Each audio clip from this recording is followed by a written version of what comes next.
we're coming up on the anniversary of the surrender of the Japanese to the Chinese. And it's a complicated, fascinating history where you get the situation where the Chinese, let's say the government, is fighting revolutionary forces, communist revolutionary forces. At the exact same time, there's an invasion by the Japanese. They join together to fight the Japanese while also continuously fighting each other.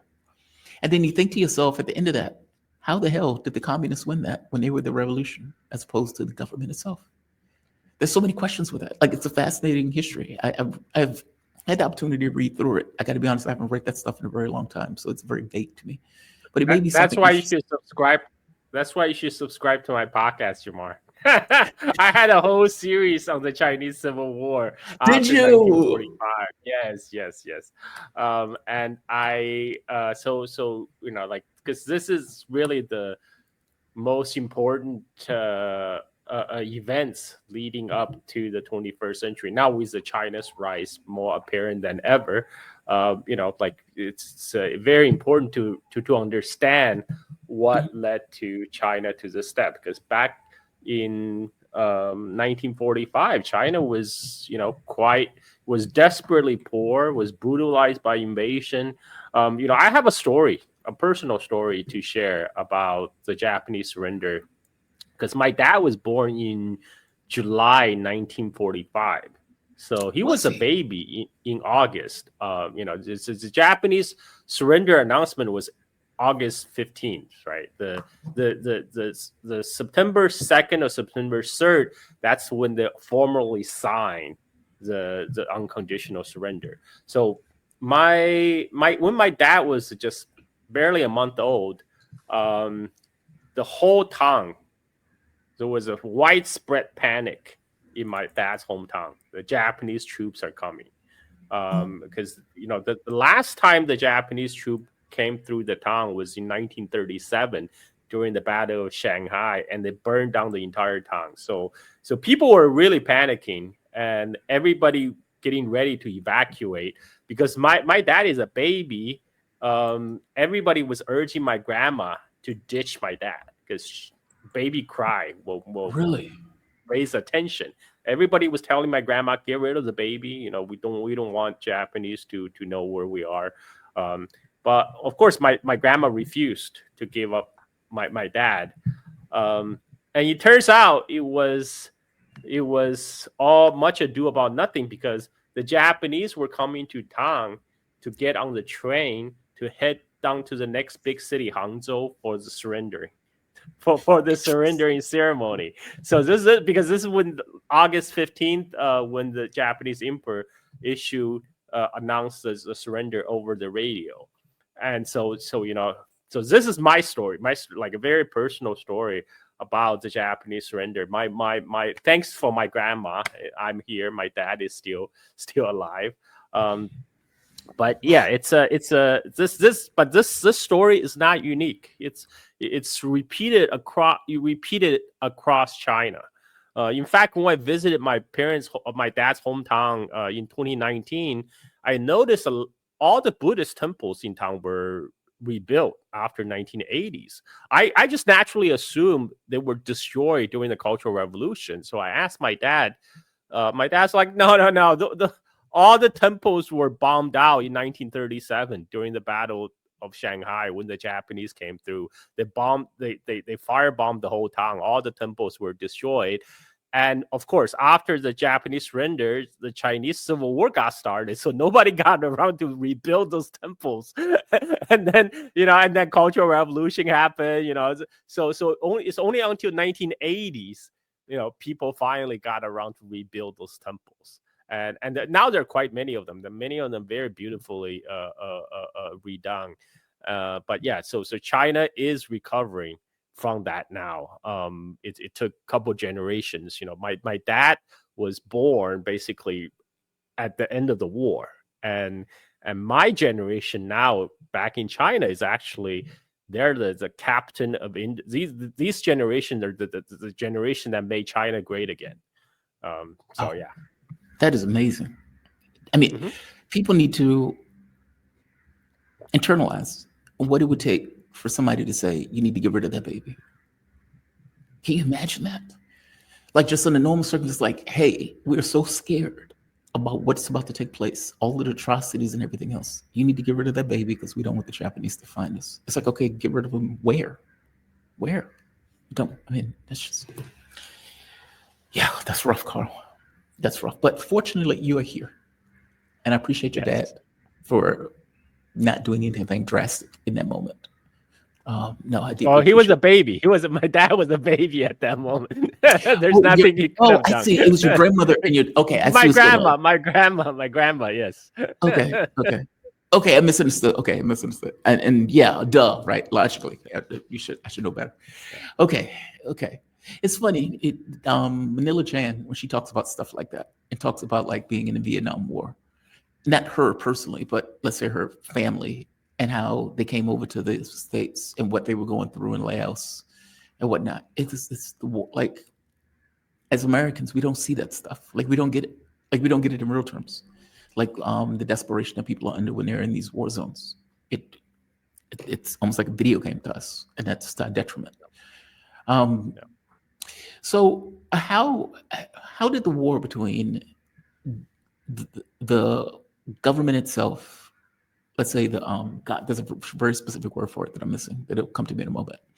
But the government itself and the opposition forces of the Communist Party, how did that clash start? Because that clash started before the Japanese invaded, correct? Oh yeah, that happened a long time ago. I mean, like so I didn't realize I'm coming here to give a lecture on the Chinese modern history. I'm very happy to do it. I'm very happy to do it because this is my forte. I love history. So the nationalist government. That's the word I'm looking for. They themselves were a rebel or revolutionary a government, if you will, because back in 1920s, the official government, Chinese government that was recognized by the League of Nations, sits in Beijing. But Sun Yat-sen at the time, he decided to start a rival government with his newly reformed Nationalist Party in Canton, China, which is today Guangzhou. Canton, that's where Cantonese came from. So he started his own government down in the south, and he received support from Soviet Union because Soviet Union at that time, they wanted to break out of international isolation. They just fought off the Allied intervention in the Russian Civil War when United States, of all powers, sent troops to Russia to invade Russia in the Arctic, both in Arctic Circle, in the ports of Murmansk, and in Siberia. Americans, Japanese, they all sent troops to Siberia. Chinese too did because the Chinese under the Beijing government also sent troops because they were part of the so-called Allied intervention in the Russian Civil War. So understandably, the USSR decided to support this rebel government started by Sun Yat-sen in Canton, and they give a lot of money, weapons, and Soviet advisors with one condition, that they need to work with the newly formed Chinese Communist Party, which just got formed in 1921. The Chinese Communist Party at that time was very young. When Mao attended the meeting to found the Communist Party back in July 1921, there's like less than 100 members all across China. But the Soviet condition was, okay, we'll give you all these weapons and money, but you have to work with the Chinese Communist Party. So the Communist and the Nationalists, the foreign coalition government, and they started the so-called Northern Expedition to get rid of the Chinese warlords that was populating the rest of the country, including sitting in the government in Beijing. So they were very successful in 1927. This is after the death of Sun Yat-sen. One of the Sun Yat-sen's protege, Chiang Kai-shek, being a commander of the army, he kind of very quickly took over. He led the Northern Expedition, but when the Northern Expedition Force was about to take Shanghai, the Communist force under Zhou Enlai, actually, they snuck in Shanghai to stage a workers' uprising to get rid of the warlords first. Yeah. And when that happened, Chiang Kai-shek was very alarmed at the growing power of the communists, and Chiang Kai-shek himself actually traveled to the Soviet Union, and he didn't like what he saw. So he was suspect the communists were is gonna try to take over. So he decided to strike preemptively. He launched the Shanghai massacre. He worked with the Shanghai mafia called Green Gang to stage a massacre. All of the communist sympathizer, anybody who is suspected to be communist, 5,000 people were killed in Shanghai. This was a Shanghai massacre in 1927. So that caused a split between the communist and the nationalist government. And Mao led some of these remnant communists to stage a guerrilla movement in the countryside. And so this is when this communist nationalist war started. This was way back in 1927. But the two sides fought on until. So a lot of people only know the World War II started when Germany invaded Poland in 1939. But for the Chinese, the war started long before that, because the Japanese launched a surprise attack in 1931 to take over Manchuria in what's called Mukden Incident. And ever since, Japan has been at war with China. And there was battle in Shanghai in 1931-32. There was battle on the Great Wall in 1933. And there was Chiang Kai-shek decided to make peace, because he said, the foreign invaders, that's like the disease. The Japanese, they're like the disease of the skin. The communists, there's a disease of the heart. So so I'm gonna have to get rid of the communists first before we can unite as one to resist the Japanese. So he decided to make peace with the Japanese in 1933, and to focus on extermination campaign on the communists. But this forced the communists to start a long march from their southern communist base, wandering through halfway through China, finally ended in northwest China. And then Chiang Kai-shek sent the warlords, Manchurian warlord Zhang Xueliang, who just lost his homeland Manchuria, to go attack the communists. But for Chiang Kai-shek, was two birds with one stone. He get rid of the communists and the warlord Zhang Xueliang at his forces at the same time. But Zhang Xueliang was losing against communists, and he realized what is going on. And all his subordinates want to go fight the Japanese because they want to go home. They're like, what the hell we're doing in the Northwest fighting the communists when we want to go back to Northeast when the Japanese had taken over our homes. So his subordinates are not very happy. Then in 1936, when Chiang Kai-shek came to visit, went to Xi'an to visit Zhang Xueliang to oversee the final extermination campaign of the communists, Zhang Xueliang actually had collaborated with communists beforehand. So he staged a coup. He arrested Chiang Kai-shek. And that's when he forced Chiang Kai-shek to sign an agreement that he will work for a united front with the communists to fight the Japanese. So Chiang Kai-shek, in exchange for his own life, he agreed to sign this agreement, broadcast all over. And to Chiang Kai-shek's credit, he stayed by that.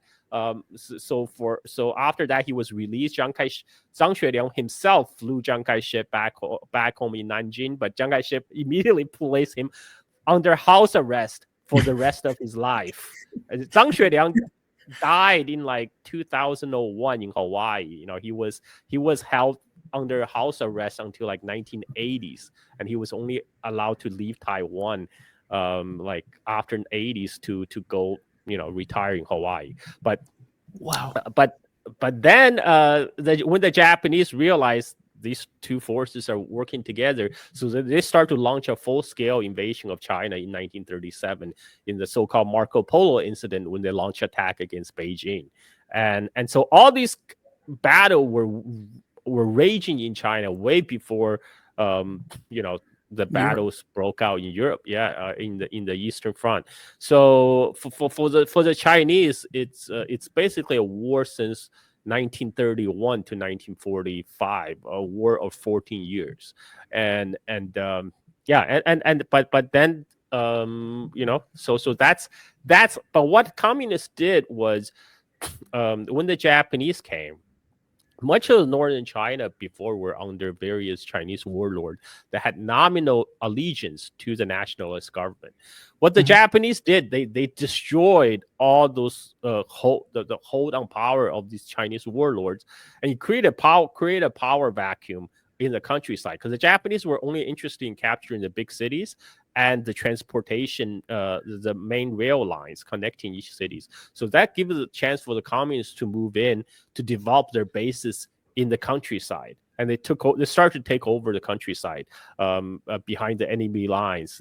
That's when, by the end of the war, by 1945, a lot of the Chinese communists were able to control much of the northern China countryside. They just didn't have all the Japanese were holed up in the big cities and along the railway links. And then when the Japan finally surrendered, there was a race between the communists and the nationalists to rush to those occupied cities to accept the Japanese surrender. This is where U.S. came in. U.S. deployed 60,000 troops, 50,000 Marines to carry out so-called Operation Beleaguered, with ostensible goal to ship the surrender Japanese troops and civilians back to Japan. But their other very important role was also to ship Chiang Kai-shek's nationalist troops from southwest China, where they had been held up, to northern China to accept the Japanese surrender, because they didn't want big cities like Beijing, Tianjin to fall into communist hands.